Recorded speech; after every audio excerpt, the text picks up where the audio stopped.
Hello students, आज मैं class 10th का टॉपिक जो लाइफ प्रोसेस चल रहा था उसी को कंटिन्यू करने के लिए जा रहा हूँ। उसमें न्यूट्रिशन वाला जो प्रोसेस है वो कंप्लीट हुआ था। लास्ट टाइम में मैंने डिस्कस किया था न्यूट्रिशन इन ह्यूमन, ठीक है। तो ह्यूमन का जब न्यूट्रिशन की आप स्टडी कर रहे थे तो उस टाइम पे आपने देखा कि जो कॉम्प्लेक्स फूड मटेरियल है वो सिंपलर फॉर्म में चेंज हो गया था। कॉम्प्लेक्स जो फूड मटेरियल था वो आपका कार्बन डाइऑक्साइड था, सॉरी कार्बोहाइड्रेट। जो कॉम्प्लेक्स फूड मटेरियल था वो कार्बोहाइड्रेट था और वो चेंज होकर के ग्लूकोज में कन्वर्ट हुआ। और उसी तरीके से जब प्रोटीन की बात हुई थी तो प्रोटीन भी ब्रेक होकर के एमिनो एसिड में फॉर्म हुआ। और उसी तरीके से अगर फैट की बात करें या लिपिड इसी को कहा जाता है तो ये फैटी एसिड प्लस ग्लिसरॉल में कन्वर्ट हुआ था। लेकिन मैंने लाइफ प्रोसेस को स्टार्ट करने से पहले भी कहा था कि इस 24 आवर को यूज करने के लिए सबसे ज़्यादा इम्पोर्टेंट है हमारा ज़िंदा रहना, और ज़िंदा रहने के लिए सबसे ज़्यादा इम्पोर्टेंट है मुझे एनर्जी का कंटिन्यूअस गेन होना, कंटिन्यूअस वो मुझे मिलता रहे मेंटेन करने के लिए अपने लाइफ को। लेकिन जब आपने इस एनर्जी को गेन करने के लिए अपने न्यूट्रिशन टॉपिक को पढ़ा, न्यूट्रिशन में जो आपने न्यूट्रिएंट्स लिए दैट इज कार्बोहाइड्रेट, प्रोटीन और फैट, उनसे एक तो प्रॉब्लम ये आ गई कि वो डायरेक्टली हमारा बॉडी एब्जॉर्ब नहीं कर पा रहा था। इस वजह से हमने डाइजेशन को पढ़ा कि किस तरीके से कॉम्प्लेक्स फूड मटेरियल को सिंपलर फॉर्म में कन्वर्ट किया गया है। ये प्रोसेस हमारी बॉडी में हुई और इसके मैकेनिज़्म के सिस्टम हमारे बॉडी में प्रेजेंट है जिसे डाइजेस्टिव सिस्टम कहा जाता है। ये बात हो गई थी अपने आप की सिंपलर फॉर्म को लेकर के, लेकिन अभी भी इससे इस न्यूट्रिएंट से मुझे एनर्जी नहीं मिली है। ये न्यूट्रिएंट्स आपने पढ़ा था कि स्मॉल इंटेस्टाइन के विलाई से के ब्लड वेसल्स से एब्जॉर्ब होकर के ये हमारे ब्लड तक तो आ चुकी थी, लेकिन मुझे एनर्जी नहीं मिला था। और तलाश किसकी? एनर्जी की। तो आज उसी प्रोसेस को जानने के लिए जा रहे हैं कि आखिर कैसे इस न्यूट्रिएंट से मुझे एनर्जी गेन होगा, किस तरीके से एनर्जी रिलीज़ होती है। और इस प्रोसेस को कहा जाता है रेस्पिरेशन। यहाँ से आपका ये टॉपिक स्टार्ट हो रहा है, respiration.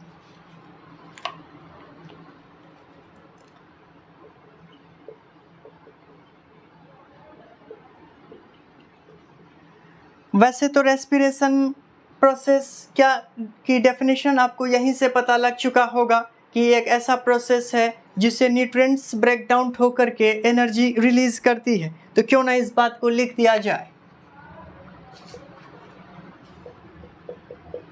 It is a process of break down of nutrients की बात हो रही। मैं न्यूट्रिएंट्स बोल रहा हूँ। आपके सिलेबस में वैसे तो न्यूट्रिएंट्स में मेनली ग्लूकोज को कंसीडर किया है, लेकिन न्यूट्रिएंट्स की जब बात आती है तो प्रोटीन को भी कंसीडर करेंगे, लिपिड को भी कंसीडर करेंगे, क्योंकि ये सभी न्यूट्रिएंट्स कहीं ना कहीं मुझे एनर्जी गेन करने में मदद करती है। तो एक प्रोसेस था ब्रेक डाउन ऑफ न्यूट्रिएंट्स। क्यों?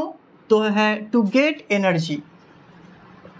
एनर्जी प्राप्त करने के लिए आपने इसे ब्रेक किया और इसी को कहा जाता है रेस्पिरेशन।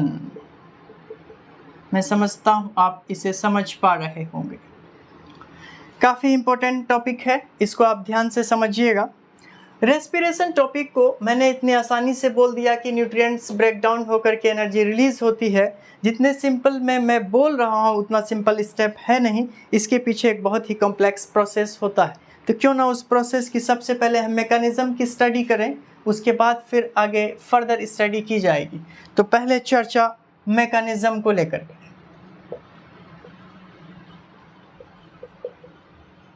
Mechanism of respiration. वैसे एक बात मैंने आपसे कहा है कि न्यूट्रिएंट्स में वैसे तो कार्बोहाइड्रेट भी, फैट भी और लिपिड भी, या अगर सिंपल फॉर्म में कहें तो ग्लूकोज भी, एमिनो एसिड भी, फैटी एसिड भी।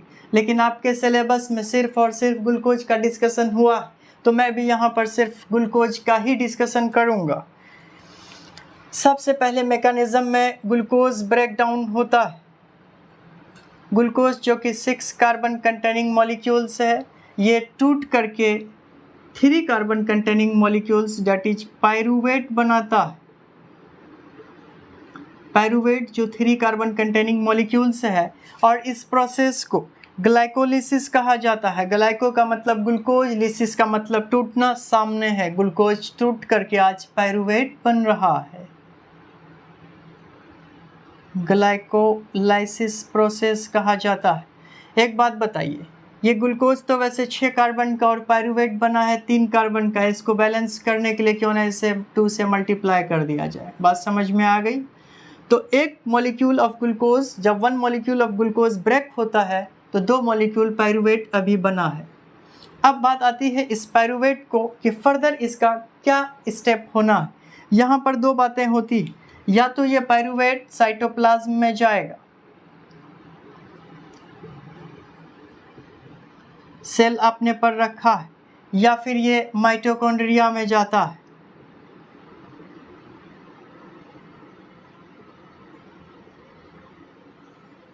दो बातें मैंने कहा है, या तो साइटोप्लाज्म में जाएगा या माइटोकॉन्ड्रिया में जाएगा।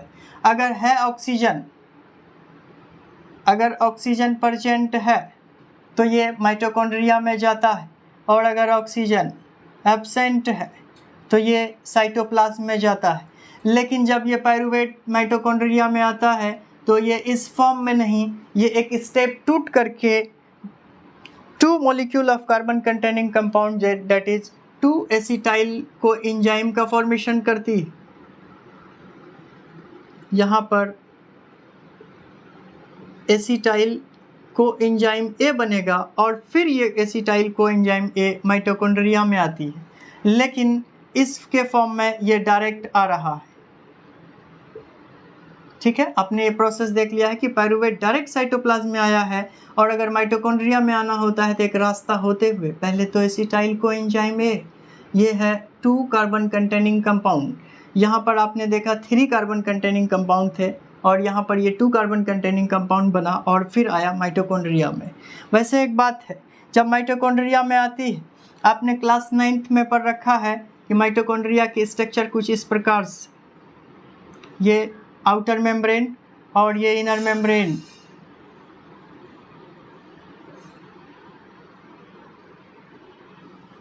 और इसी इनर मेम्ब्रेन पर लगा होता है पेरोक्सीसोम्स, और इसी पेरोक्सीसोम्स पर क्रेब्स साइकिल होती है, और यही क्रेब्स साइकिल हो करके ये पेरोक्सीसोम्स का फॉर्मेशन, ये स्ट्रक्चर पाया जाता है। और यहाँ पर होता है माइटोकॉन्ड्रिया ये स्ट्रक्चर, और यहीं पर होगी क्या, क्रेब्स साइकिल, क्रेब्स साइकिल, और फिर रिलीज होती है। रिलीज, आप ध्यान से देखिएगा क्या क्या चीज़ रिलीज हो रहा।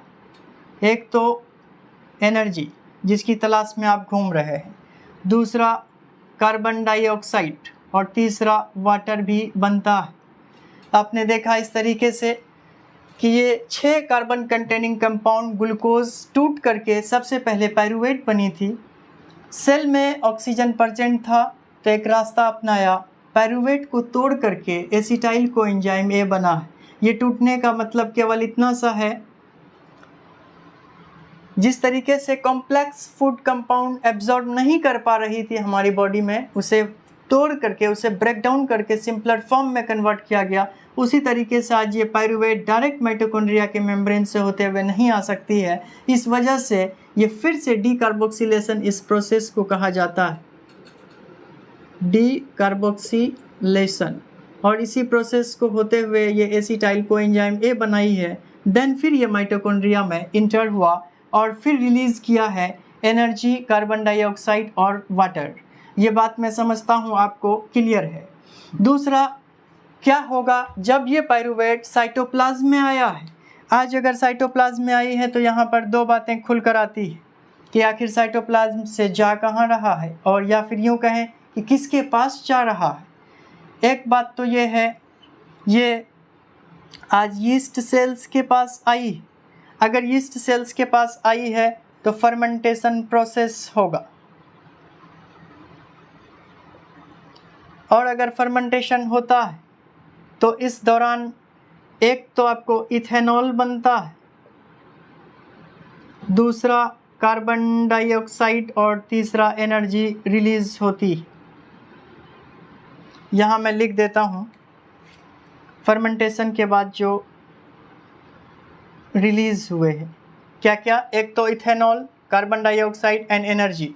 एनर्जी तो डायरेक्ट यीस्ट यूज करता है अपने लिए, लेकिन ध्यान रहे ये इथेनॉल और कार्बन डाइऑक्साइड हम लोग इसे ह्यूमन प्रोडक्ट्स में इकोनॉमिकल इसकी वैल्यूज़ है।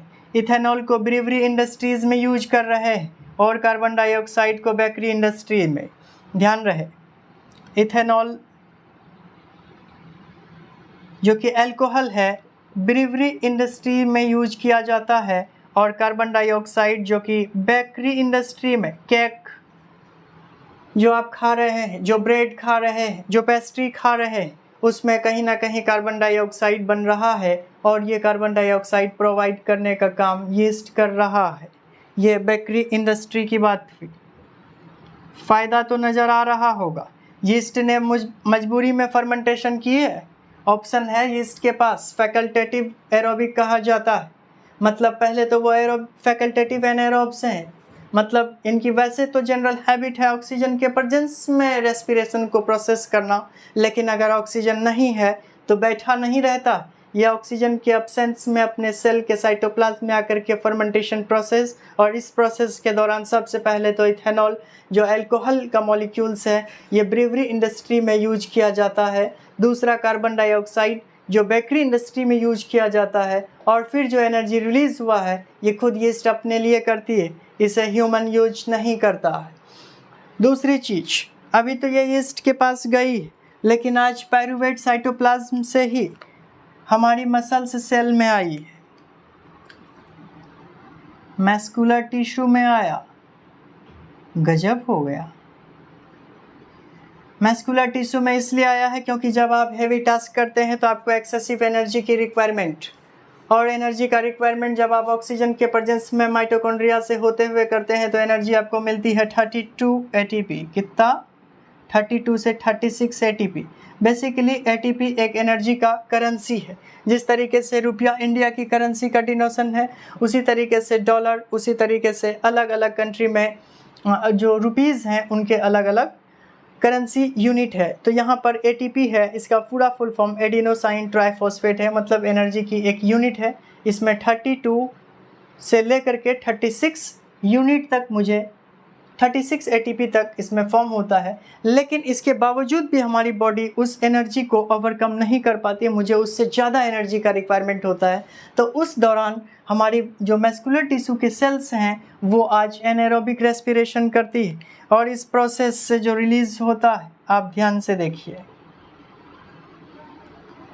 एक तो लैक्टिक एसिड बनता है, दूसरा कार्बन डाइऑक्साइड तो बनना ही, और फिर एनर्जी की बात हुई है। एनर्जी इस प्रोसेस से जब बनती है तो बहुत ज़्यादा तो नहीं, लेकिन 2 एटीपी मिलते हैं। मजबूरी का नाम, मजबूरी में ये भी कम नहीं है। 32 से लेकर के 36 एटीपी एरोबिक से आ रहे हैं, 2 एटीपी एनाएरोबिक रेस्पिरेशन से किया है। लेकिन दर्द तो तब होता है जब आप हाई एक्टिविटी करने के बाद आपको थकान होती है, फैटिक होता है। फैटिक सेवल इसलिए हो रहा है क्योंकि वहाँ पर लैक्टिक एसिड एक्यूमुलेट हो रहा है। तो जब आप हैवी एक्टिविटी करते हैं, हैवी टास्क करते हैं, तो आपका बॉडी में जो पेन हो रहा है, जो आपको फैटिक हो रहा है, जो आपको थकावट महसूस हो रही है, वो बेसिकली आपके मस्कुलर टिश्यू ने आज एनाएरोबिक रेस्पिरेशन किया है आपके बॉडी की एक्टिविटीज़ को परफॉर्म करने के लिए, ताकि ज़्यादा एनर्जी रिलीज़ हो। उस दौरान लैक्टिक एसिड का फॉर्मेशन हुआ, और ये लैक्टिक एसिड हमारी बॉडी में एक्यूमुलेट हुआ, और एक्यूमुलेट होने के वजह से ही आपकी बॉडी में फैटिक फील होता है। मैं समझता हूँ यहाँ तक इसकी मैकेनिज़्म को आपने समझा है, लेकिन फिर भी मैं एक बार रिपीट कर देता हूँ ताकि आपको कोई कन्फ्यूजन इस मामले में रहे ना। सबसे पहले मैंने कहा है कि ग्लूकोज ब्रेक डाउन होकर के पायरूवेट बना है, that is 2 molecule of pyruvate. और ये पायरूवेट 2 बातें होती है, या तो डायरेक्ट साइटोप्लाज्म में आएगा या फिर माइटोकॉन्ड्रिया में जाएगा। लेकिन माइटोकॉन्ड्रिया में जाने से पहले एसिटाइल कोएंजाइम ये बनता है, और जब माइटोकॉन्ड्रिया में आया है तो यहाँ पर क्रेब्स साइकिल होती है और फिर रिलीज होता है एनर्जी, कार्बन डाइऑक्साइड और वाटर। अगर साइटोप्लाज्म में आया है तो इस बात पे भी डिपेंड करता है कि वो सेल पाइरूवेट जा कहाँ रही है। आज ईस्ट के पास आई तो ईस्ट फर्मेंटेशन करके इथेनॉल, कार्बन डाइऑक्साइड और एनर्जी का फॉर्मेशन कर रहा है। Ethanol bravery industry, carbon dioxide bakery industry और एनर्जी का यूज ईस्ट खुद ही कर रही है। मैस्कुलर टिश्यू में ऐसे कोई गिफ्ट नहीं मिला है जिससे आप इंडस्ट्री लेवल पे काम कर पाएँ। इसको आप नेगेटिव इफेक्ट ही है, एक तरीके से आपको फैटिक महसूस होता है, डेट इज़ लैक्टिक एसिड का एक्यूमुलेशन होता है। ये जो मैकेनिज्म मैंने आपको बताया है ये सारे ऑर्गेनिजम्स के लिए सिमिलर होते हैं, चाहे यूनिसेलुलर, चाहे मल्टीसेलुलर, चाहे प्रोकैरियोटिक, चाहे यूकैरियोटिक। अगर सेल प्रोकैरियोट है साइटोप्लाज्म में ही सारा चीज़ चल रहा है। अगर सेल यूकैरियोट है इस बात पर डिपेंड करती है ऑक्सीजन है या नहीं है। अगर है ऑक्सीजन आ जाओ माइटोकॉन्ड्रिया में, कर लो क्रेब साइकिल, बन जाओ एनर्जी, कार्बन डाइऑक्साइड, वाटर। नहीं है ऑक्सीजन, रो मत, साइटोप्लाज्म में लेके आओ, प्रोसेस करवा दो एनारोबिक रेस्पिरेशन को, इथेनॉल बना लो अगर यीस्ट है, कार्बन डाइऑक्साइड, एनर्जी। और अगर मस्कुलर टिश्यू है तो क्या गजब की बात, लैक्टिक एसिड, कार्बन डाइऑक्साइड और एनर्जी। मैं समझता हूँ ये मैकेनिज्म अब आपको क्लियरली समझ में आ चुका है। अब चलते हैं अगले पड़ाव पे। पहला पड़ाव तो आपका मैकेनिज्म ही था। दूसरा जो स्टेप है आखिर टाइप्स ऑफ रेस्पिरेशन कौन कौन सा है। वैसे तो इनडायरेक्टली मैंने आपको बता दिया है कि पाइरूवेट जा कहाँ रही है, साइटोप्लाज्म में या माइटोकॉन्ड्रिया में। अगर माइटोकॉन्ड्रिया में जा रहा है तो ये बात तय है कि अगर ऑक्सीजन है तो माइटोकॉन्ड्रिया में जा रहा है, नहीं है तो साइटोप्लाज्म में जा रहा है। तो नेक्स्ट जो मेरा टॉपिक है वो है टाइप्स ऑफ रेस्पिरेशन। यहीं से क्लियर है, अगर माइटोकॉन्ड्रिया में जा रही है ऑक्सीजन के प्रेजेंस में जा रही है, मतलब एक तो एरोबिक, दूसरा एनएरोबिक रेस्पिरेशन है। समझ पा रहे हैं? एरोबिक का मतलब ऑक्सीजन के प्रेजेंस में रेस्पिरेशन हो रहा है, एनएरोबिक रेस्पिरेशन ऑक्सीजन के एब्सेंस में हो रहा है।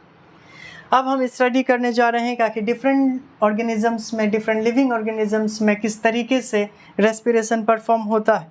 तो सबसे पहले स्टडी तो हम प्लांट की ही कर लेते हैं। मैंने पहले भी कहा है यूनिसेलुलर ऑर्गेनिज्म में सारा काम बॉडी सरफेस पर होती है, वहाँ पर साइटोप्लाज्म में और काम चल रहा है। रेस्पिरेशन आज प्लांट्स की बात हो रही है क्योंकि रेस्पिरेशन इन प्लांट्स। वैसे एक बात है, प्लांट्स में मैकेनिज्म सबकी सिमिलर है, मतलब अगर प्लांट्स में एरोबिक होना है ऑक्सीजन पहुंचा दो, हो जाए एरोबिक रेस्पिरेशन। ऑक्सीजन के एब्सेंस में एनारोबिक कर लेंगे, क्या चिंता है। लेकिन प्लांट्स के पास हैं आज स्टोमाटा, नाम तो सुना ही होगा आपने। स्टोमाटा के प्रेजेंस में यह ऑक्सीजन को गेन करता है और CO2 इवॉल्व होता है। ये बात आप पढ़ चुके हैं। वैसे फोटोसिंथेसिस में इसका रिवर्स चलता है, oxygen release, carbon dioxide gain, लेकिन आज प्रोसेस रेस्पिरेशन चल रहा है। तो ध्यान में रखिएगा, स्टोमाटा ऑक्सीजन गेन कर रही है और कार्बन डाइऑक्साइड इवॉल्व। स्ट्रक्चर याद रखने के लिए 2 किडनी बीन सेपरेट स्ट्रक्चर आपको मैंने कहा था, वही स्ट्रक्चर यहाँ आज भी पाए जा रहे हैं। ये गार्ड सेल्स हैं, ये पोर है, इसी के बीच से ऑक्सीजन कार्बन डाइऑक्साइड एक्सचेंज होता है। अब जो अगली स्टडी वो रेस्पिरेशन इन एनिमल्स पे होने जा रहा है। आखिर एनिमल्स में कैसे हो रहा है रेस्पिरेशन इन एनिमल्स। एनिमल्स की 2 खास बातें, इनकी 2 हैबिटेट हैं, या तो ये वाटर में रहता है या फिर ये लैंड पे रह रहा है। अगर वाटर में है तो सीधी बात है एक्वेटिक ऑर्गेनिजम्स हैं,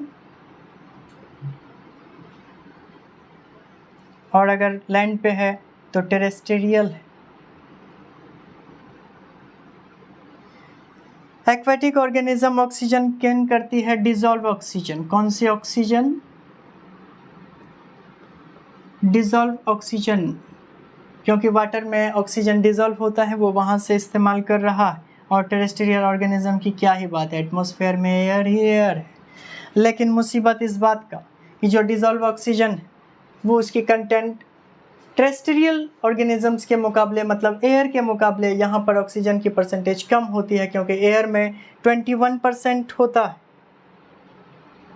21% O2 पाए जाते हैं। लेकिन इसके मुकाबले एक्वेटिक ऑर्गेनिज्म के लिए जो डिज़ोल्व फॉर्म है वो कम होता है। इस वजह से यहाँ पर ब्रीदिंग रेट ज़्यादा होता है, क्योंकि ऑक्सीजन को कंज्यूम करना होता है। यहीं से तय हो गया कि एक्वेटिक ऑर्गेनिजम्स में रेट ऑफ रेस्पिरेशन क्यों ज़्यादा, क्योंकि डिज़ोल्व ऑक्सीजन की परसेंटेज कम, और उसकी पूर्ति के लिए, उसे एकम्प्लिश करने के लिए उस प्रोसेस को ये नंबर ऑफ रिपीटेशन किया जाता है, इस वजह से यहाँ पर ज़्यादा। अब बात अगर टेरेस्ट्रियल की हुई है, नाना प्रकार के ऑर्गेनिज्म है टेरेस्ट्रियल में, लेकिन आपके सिलेबस में तो केवल एक ही, आखिर कैसे होता है ह्यूमन में रेस्पिरेशन। तो आइए आज इसी टॉपिक को स्टार्ट करते हैं, इसी की चर्चा, रेस्पिरेशन इन ह्यूमन। इन सारे को मिटाया जाए और फिर रेस्पिरेशन इन ह्यूमन को स्टार्ट करते हैं।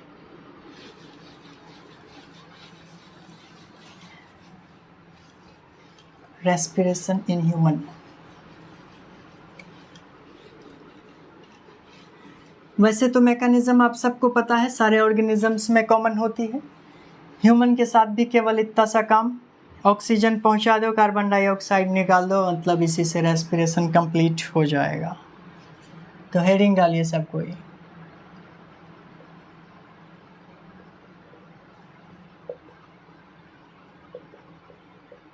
Respiration in human. ह्यूमन के बारे में आपको पता है, मल्टी सेलुलर ऑर्गेनिजम्स है और हाईली स्पेशलाइज्ड सिस्टम होते हैं इनके पास हर एक प्रोसेस को करने के लिए। तो आज इनके पास भी, ह्यूमन के पास एक हाईली स्पेशलाइज्ड जो सिस्टम है, डेट इज रेस्पिरेटरी सिस्टम। सबसे पहले हम उसकी स्ट्रक्चर की स्टडी करेंगे, देन फिर उसके प्रोसेस को बताएंगे कि किस तरीके से ऑक्सीजन और कार्बन डाइऑक्साइड गेन होता है। तो आप ध्यान से इसके स्ट्रक्चर को देखिए। जो स्ट्रक्चर मैं बना रहा हूँ, आप इस पे फेस पर फोकस नहीं करिएगा, क्योंकि मुझसे डायग्राम उतना ज़्यादा अच्छा बनता ही नहीं है। ये नोज़ और ये माउथ और ये आपका चिक और ये रहा आपका नेक। इस वाले पोर्शन को माउथ कहा जा रहा है और ये नोज़ है। नोज़ के पास यहीं से एक कैविटी निकलती है, कॉमन कैविटी, जिसे कहा जाता है नज़ल कैविटी। कौन सी cavity? Nasal cavity. Nasal cavity जिसे नोस्ट्रिल्स भी कहते हैं, और इसी नोस्ट्रिल्स पर प्रेजेंट होता है हेयर एंड म्यूकस। क्या करती है, चर्चा बाद में। अब यहीं से एक कॉमन पैसेज जो आपको पता है, जिसे आप फेरिंग्स के नाम से, मैंने आपको न्यूट्रिशन इन ह्यूमन जब चल रहा था बताया था। क्यों कॉमन पैसेज? क्योंकि फूड भी और एयर भी होता है। और फिर मैंने उस दिन बताया था आपको, न्यूट्रिशन इन ह्यूमन जब चल रहा था, कि एपिग्लोटिस के बाद एक पाइप जो फूड पाइप होती, आज हम उसकी स्टडी नहीं करने जा रहे हैं। आज मैं विंड पाइप की स्टडी करने जा रहा हूँ। और ये रहा आपका विंड पाइप। ये विंड पाइप कोलैप्स नहीं करे, इसके ऊपर पे एक कार्टिलेजिनस मस्कुलर स्ट्रक्चर होता है, जिसको कार्टिलेज कहा जाता है। ये कार्टिलेज प्रेजेंट होता है, ये कोलैप्स नहीं करे, क्योंकि एयर इससे पास होना होता है, इस वजह से। इस वाले स्ट्रक्चर को कहते हैं क्या? कार्टिलेज। क्या कहते हैं? कार्टिलेज। और फिर ये जो आप विंड पाइप देख रहे हैं, ये दो ब्रांचेस के फॉर्म में डेवलप होती है।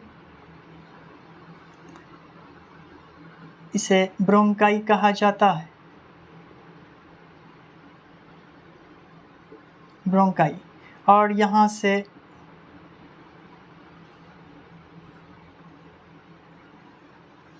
लंग्स बन रहा है, और इस तरीके से दो लंग्स आपके हो गए। और इसी लंग से फिर यहाँ पर अलग अलग ब्रांचेस कुछ इस तरीके से निकलते हैं।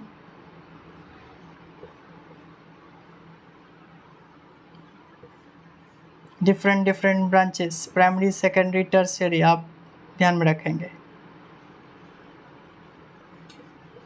और इसी ब्रांचेस को कहा जाता है ब्रोंक्यूल्स। क्या कहते हैं? ब्रोंक्यूल्स। कोशिश करिए, आप भी बोल सकते हैं। इसे कहा जाता है ब्रोंकियोल्स। और इसी ब्रोंकियोल्स के नीब पर एक बैलून लाइक स्ट्रक्चर होता है, बैलून लाइक स्ट्रक्चर प्रेजेंट होता है सारे के सारे नीब पर। देख पा रहे हैं आप, इसे बहुत आसानी से देख रहे होंगे।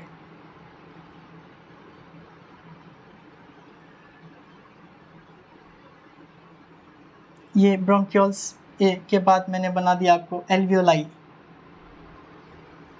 और इसी एल्वियोलाई में कई सारे ब्लड वेसल्स इसमें एक्यूमुलेट होता है, जहाँ पर गैसेस एक्सचेंज के लिए आता है। और यहाँ पर जो नीचे है एक मस्कुलर स्ट्रक्चर है जिसे कहा जाता है डायफ्राम। क्या कहते हैं? डायफ्राम, या आप कहिए डायाफ्राम। ठीक है, ये अपनी स्ट्रक्चर हुई। यहाँ पर ये पूरा मसल्स प्रेजेंट होता है। ये आपका लंग्स है,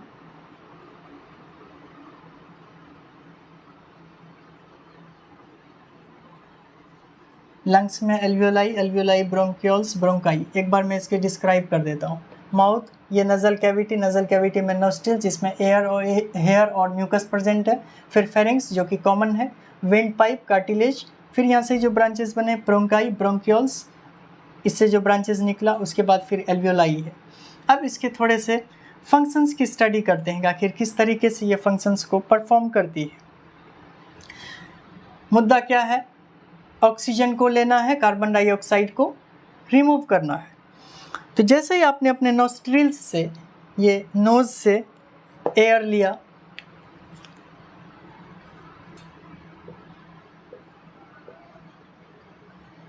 एयर को ब्रीथ किया, ब्रीथ करने के बाद कहीं ना कहीं एयर इस तरीके से आपके लंग्स तक पहुंच रहा है।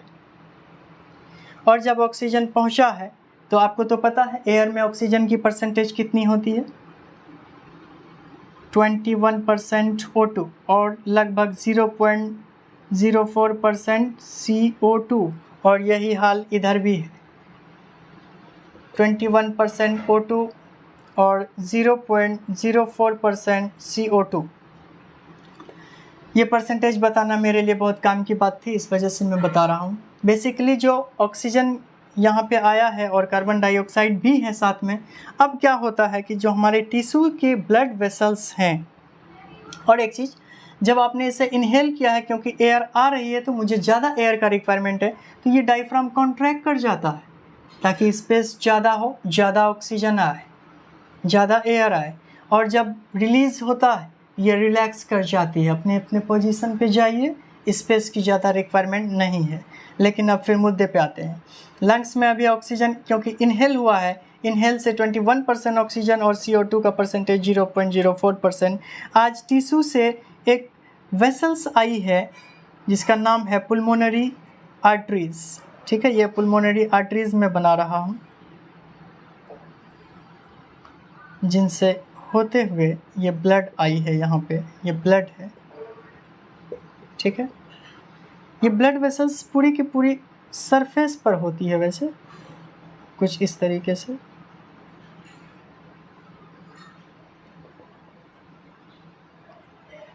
आज ये जो पुल्मोनरी, जिसे मैं वेन कह रहा हूँ, ये तो आप ट्रांसपोर्टेशन में पढ़ेंगे,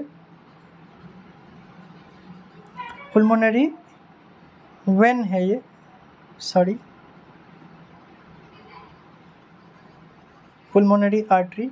और इसमें CO2 का परसेंटेज ज़्यादा और ऑक्सीजन का परसेंटेज कम, क्योंकि जब रेस्पिरेशन होता है तो कार्बन डाइऑक्साइड रिलीज़ होती है, ऑक्सीजन कंज्यूम होता है। इस वजह से यहाँ पर CO2 का परसेंटेज ज़्यादा और O2 का परसेंटेज कम।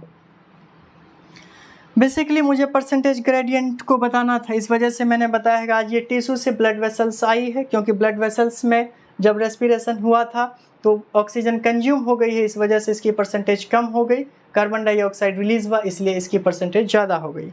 अब एक बात बताइए, डिफ्यूजन का कॉन्सेप्ट तो आपको पता होगा, movement of solutes from higher concentration to lower concentration. आज CO2 का परसेंटेज ब्लड में ज़्यादा है एज कम्पेयर टू लंग्स। तो आ जाओ, CO2 तुम अंदर जाओ, CO2 तुम अंदर जाओ, ये CO2 है। और ऑक्सीजन का परसेंटेज यहाँ कम यहाँ ज़्यादा, मतलब ऑक्सीजन तुम ब्लड में जाओ, ऑक्सीजन तुम ब्लड में जाओ। अब यहाँ पर ऑक्सीजन आ चुका है, ये ऑक्सीजन ब्लड वेसल्स में आ गया और कार्बन डाइऑक्साइड लंग्स में चला गया, फिर इस लंग्स से वो एक्सहेल हो जाता है और ऑक्सीजन जब आई है रेस्पिरेशन प्रोसेस करेगी, माइटोकॉन्ड्रिया में जाएगा और फर्दर जो प्रोसेस आपको मैंने मैकेनिज्म बताया वो कंप्लीट होता है। मैंने आपको स्ट्रक्चर बता दिया, स्ट्रक्चर के बाद मैंने ये बता दिया कि गैसेस का एक्सचेंज यहाँ पर कैसे होता है, और इसी प्रोसेस को बताते हुए मैंने ये कहीं ना कहीं इंडिकेशन दिया है कि ट्रांसपोर्ट हो रहा है ब्लड की वजह से। जो मेरा अगला प्रोसेस है वो ट्रांसपोर्टेशन, लेकिन क्या होता है ट्रांसपोर्टेशन, किसे कहते हैं ट्रांसपोर्टेशन, पढ़ेंगे अगले एपिसोड में। आज के लिए इतना ही, थैंक यू।